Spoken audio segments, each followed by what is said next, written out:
I live in a very old town, which is surrounded by beautiful woods.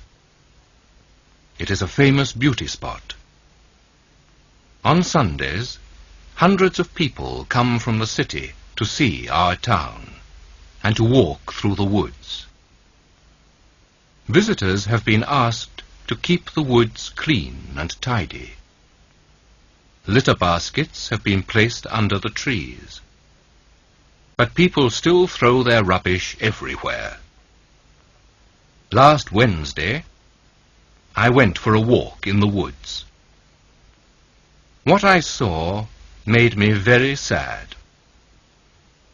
I counted 7 old cars and 3 old refrigerators. The litter baskets were empty, and the ground was covered with pieces of paper, cigarette ends, old tires, empty bottles, and rusty tins. Among the rubbish, I found a sign which said, "Anyone who leaves litter in these woods will be prosecuted."